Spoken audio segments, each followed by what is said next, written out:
Hi hello friends, welcome back to media talks. நான் உங்கள் Monica.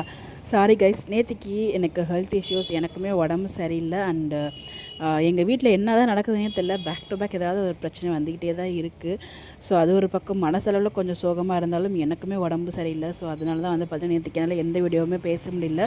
நேற்றுக்கு நான் போட்ட வீடியோவுமே நேற்று நான் பேசியிருந்த வீடியோ தான் உங்க கூட நான் ஷேர் பண்ணியிருந்தேன்.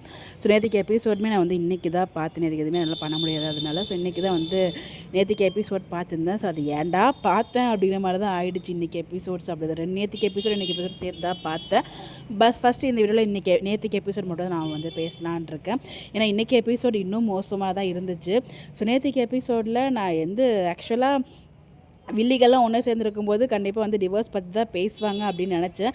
அதே மாதிரி டிவோர்ஸ் பேச தான் வந்திருக்காங்க. பட் ஆனால் நம்ம போட்டிருந்த அப்டேட் பார்த்திங்கன்னா அதுக்கப்புறம் ஒரு சீன் வருது. அப்போ தான் அந்த அப்டேட் நினைக்கிறேன்.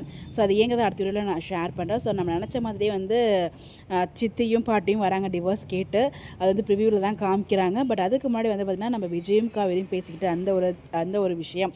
ஸோ நம்ம விஜய் திரும்பவும் சொல்கிறாரு, ஏன் இப்படி பண்ணுற, எனக்காக யோசி, நம்ம குழந்தைக்காக யோசின்னு எவ்வளவோ சொல்கிறாங்க. பட் காவேரி பார்த்திங்கன்னா, நான் தாத்தா பாட்டிக்காகவும் உங்களுக்காகவும் யோசிச்சு நான் விலைக்கு இருக்கேன், நீங்கள் என்னோடய பிரச்சனையில் தலையிட வேண்டாம் அப்படிங்கிற மாதிரி திரும்ப சொல்லிகிட்டே இருக்காங்க.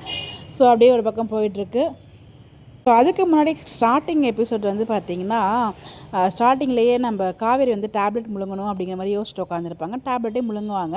ஆனால் எங்களை லூஸுன்னு நினச்சிட்டு இருக்கீங்களாடா அப்படிங்கிற மாதிரி தான் எனக்கு ஃபீல் ஆச்சு. ஸோ நம்ம கங்கா படித்தவங்க தானே, அதே மாதிரி தான் இருக்குன்னு அவங்க ஃபீல் பண்ணுவாங்களாம். முடியலடா நீங்கள் பண்ணுறது அப்படிங்கிற மாதிரி தான் இருக்குது. இன்னும் எவ்வளோ நாள் தான் இந்த ப்ரெக்னென்சி மறைச்சி வச்சுட்டு இருக்க போகிறீங்க, அதுவும் அவங்க மாற்ற கையில் வச்சுருக்காங்க, அவங்க முழுங்கிறதுக்காக தான் எடுத்து வச்சுருக்காங்க அப்படின்னு ரொம்ப கிளியராகவே தெரியுது. பட் இருந்தாலும் இந்த இடத்துல ஏன் மாத்திர மாதிரி தான் இருக்குன்னு கங்கா ஒரு பக்கம் பேசுகிறது. ஒருவேளை எனக்கு நான் வாங்கின மாத்திரையை தான் மாற்றி இங்கே வச்சுட்டு போனோம் அப்படிங்கிற மாதிரி அவங்க அம்மா பேசுகிறது, அடடடா என்ன வேறு லெவல் போங்க அப்படிங்கிற மாதிரி தான் மனசுக்குள்ள ஒரு ஃபீல் இருந்துச்சு. சரி போங்க, நீங்கள் ஏதோ பிளான் பண்ணியிருக்கீங்க, அது அப்படி நீங்கள் போகட்டும் அப்படிங்கிற மாதிரி ஒரு பக்கம் இருந்துச்சு. ஸோ அதுக்கப்புறம் தான் நான் கோவில் ட்ராக் நம்ம காவேரி விஜய்க்கான ட்ராக் போயிட்டு இருந்தது. எங்கள் காவேரி காவேரி பக்கத்துக்காக விஜய் வராரு. அப்போ அவங்க கோயிலுக்கு போகிறதால ஃபாலோ பண்ணி நம்ம விஜய் இந்த கோயிலுக்கு வராரு. நம்ம காவேரி இந்த இடத்துல விஜய் இருக்குன்னு சொல்லி ஃபீல் பண்ணிட்டு இருக்காங்க. விஜயுமே வந்துடுறாரு.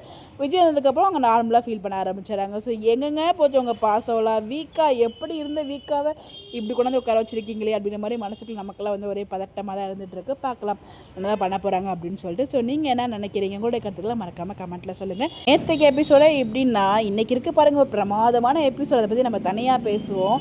அப்படி இருக்குங்க எபிசோட்லாம் பார்க்குறதுக்கு.